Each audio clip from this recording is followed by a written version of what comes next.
안녕하십니까, 알림이 황희두입니다. 시작하기에 앞서 지금 황당한 말이 계속해서 와전되고 돌아다니고 있다는 걸 바로잡겠습니다. 처음엔 일부 박지현씨 지지자들의 폭력적 행태를 폭로한 여시 회원에 전화통화를 공유했는데요. 어느 순간 2030 여성을 여자 일배라 했다. 여시를 여자 일배라 했다. 그러더니 박지현씨를 여자 일배라고 했다. 이재명 후보를 지지 안 하면 여자 일배라 했다. 이런 말장난들이 돌아다니고 있는 겁니다. 참고로 그 이후 실제 자살하라는 말까지 들어서 막대한 피해를 받았던 피해자가 오히려 지금까지도 계속 조롱을 당하고 있다고 하고요. 이와 관련해서는 비슷하게 악플에 시달린 분들의 제보가 계속 들어오고 있어서 조금 더 정리하고 인터뷰 내용을 같이 공유드리도록 하겠습니다. 아무튼 팩트는 빠르게 바로잡을 필요가 있다고 보는 거고요. 지금 이준석 대표가 윤핵관과 계속해서 싸움을 벌이고 있죠. 계속 말씀드리지만 국민의힘 내부에서도 계속된 잡음이 나올 수밖에 없습니다. 공천과 관련해서 정진석 의원이 이준석 대표를 비판했는데요. 이준석 대표는 충남 공천에서 PPAT 점수에 미달한 사람을 비례대표로 넣어달라는 얘기를 들었는데 그걸 받아들이지 않았다. 이런 입장을 전했고, 정진석 의원은 최근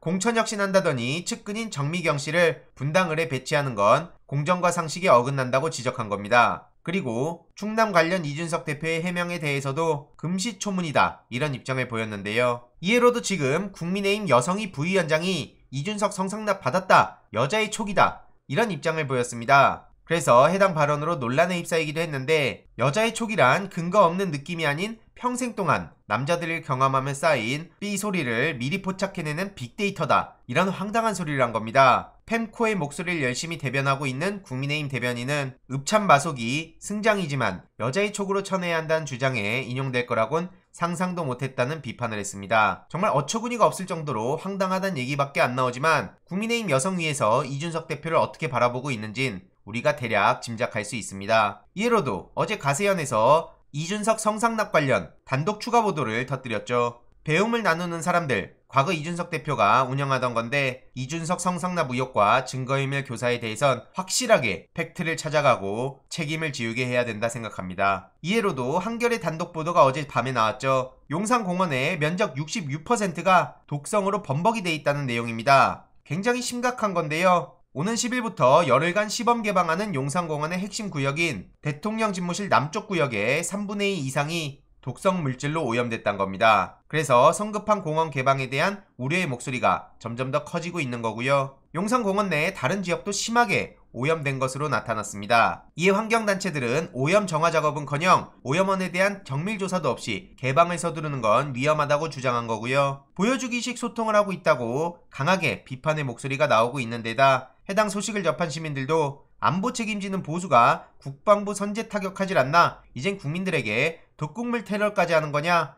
이런 비판의 목소리를 내고 있죠. 다시 말씀드리지만 저들은 진정한 보수주의자라고 볼 수도 없는 거고요. 문재인 전 대통령이 너무나 그립다는 얘기까지 나오고 있죠. 앞으로 더더욱 이런 목소리가 커질 수밖에 없다고 봅니다. 심지어 검찰 편중 인사 지적에 대해선 과거엔 민변 출신으로 도배됐는데 뭐가 문제냐? 이복현은 적임자다. 선진국을 보면 법주인 경험을 가진 사람들이 정관계에 폭넓게 진출하고 있다, 이런 되도 않는 논리를 펼치고 있는데요. 그게 법치국가랍니다. 참 진짜. 애초에 법치국가가 법조인들 데려가서 주요 보직에 앉히면 그게 법치국가입니까? 당연히 시민들 입장에선 이럴 줄 알았다는 반응이 나오고 있고요. 공정은 개뿔, 어쩜 저렇게 뻔뻔할 수가 있냐, 이런 지적까지도 쏟아지고 있습니다. 이런 와중에 일이란 일은 다 키워놓고 민생은 내팽개쳐놓고 영화 브로커를 보러 간답니다. 칸 주역을 격려하러 간다는데 뭐라 말이 안 나올 지경입니다. 최근 한병도 의원은 문재인 전 대통령 사저 시위 관련해서 윤석열 대통령이 법대로 하는 거다, 이런 발언을 해서 이건 경찰에게 눈치 보게 만든 거다, 이런 지적을 했는데요. 오죽하면 서울의 소리에선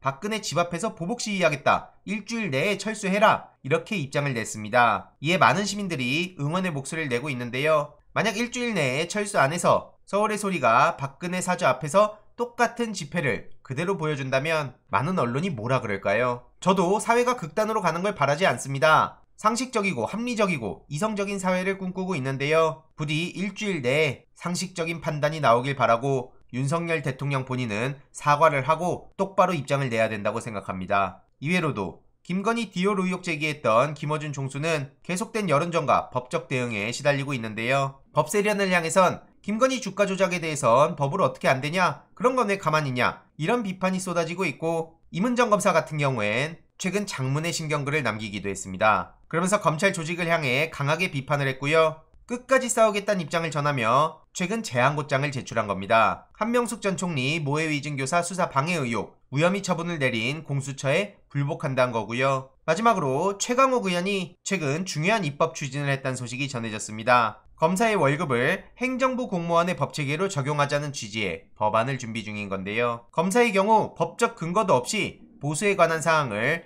별도의 검사의 보수에 관한 법률에 따라 정하도록 돼 있어서 형평성에 어긋나기에 밸런스를 맞춘다는 겁니다. 아마 이런 내용을 모르는 시민들이 대다수였을 거라 생각하고요. 국회의원으로서 정말 필요한 일을 묵묵히 해나가는 최강욱 의원, 계속해서 응원의 목소리가 필요하다고 생각합니다. 많은 시민들도 그렇지, 그런 법률 만들라고 국회의원 뽑아준 거다, 이런 반응을 보이고 있고요. 다른 국회의원들도 제 위치에서 남은 2년 동안 최선을 다해서 다음 총선을 이길 수 있도록 노력해 주시길 부탁드리고, 저 또한 제 위치에서 계속 해야 할 목소리를 내도록 하겠습니다. 이번 내용도 유익했다면 구독, 좋아요, 알림 설정, 멤버십 가입 정말 큰 힘이 된다는 점 말씀드리고 싶습니다. 이번 내용도 주위에 널리 공유 부탁드립니다.